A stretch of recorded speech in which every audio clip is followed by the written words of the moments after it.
ગદ્દા પ્રથમ પ્રકરણ 50મું કલ્યાણને અર્થે જતન કરે તે કુશાગ્ર બુદ્ધિવાળાનું।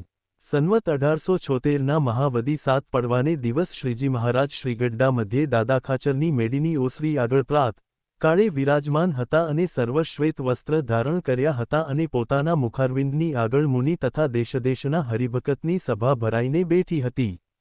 પછી શ્રીજી મહારાજે મુનિ પ્રત્યે એમ પૂછ્યું, જેને કુશાગ્ર બુદ્ધિ હોય તેને બ્રહ્મની પ્રાપ્તિ થાય છે। તે કુશાગ્ર બુદ્ધિ તે જે સંસાર વ્યવહારમાં બહુ જાણતો હોય તેની કહેવાય કે નહીં? અથવા શાસ્ત્ર પુરાણના અર્થને બહુ જાણતો હોય તેની કહેવાય કે નહીં? પછી એનો ઉત્તર મુનિએ કરવા માંડ્યો પણ થયો નહીં।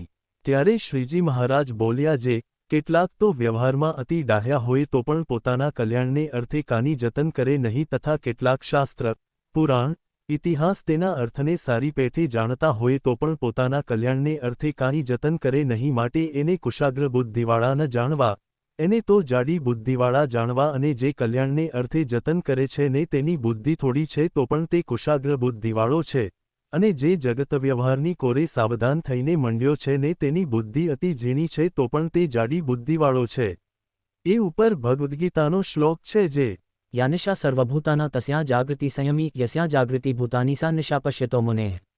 એ શ્લોકનો એમ અર્થ છે જે ભગવાનનું ભજન કરવું તેમાં તો સર્વ જગતના જીવની બુદ્ધિ રાત્રિની પેઠે અંધકારે યુક્ત વર્તે છે કહેતા ભગવાનનું ભજન નથી કરતા, અને જે ભગવાનના ભક્ત છે તે તો તે ભગવાનના ભજનને વિશે જાગ્યા છે કહેતા નિરંતર ભગવાનનું ભજન કરતા થકા વર્તે છે।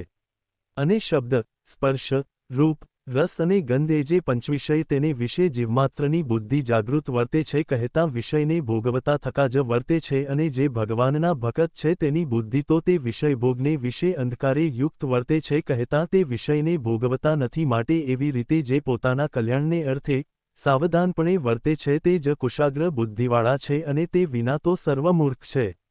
ઇતિ વચનામૃતમ 50। અવાજ અવનવા ભક્તિ મેં વિડિયો માટે વિડિયો કો લાઇક અને અમારી ચેનલને સબસ્ક્રાઇબ કરો અને બેલ આઇકન દબાવો જેથી સૌથી પહેલા વિડિયો તમારા સુધી પહોંચે। આગળના વચનામૃત માટે જલ્દીથી કોમેન્ટમાં જય સ્વામિનારાયણ લખો।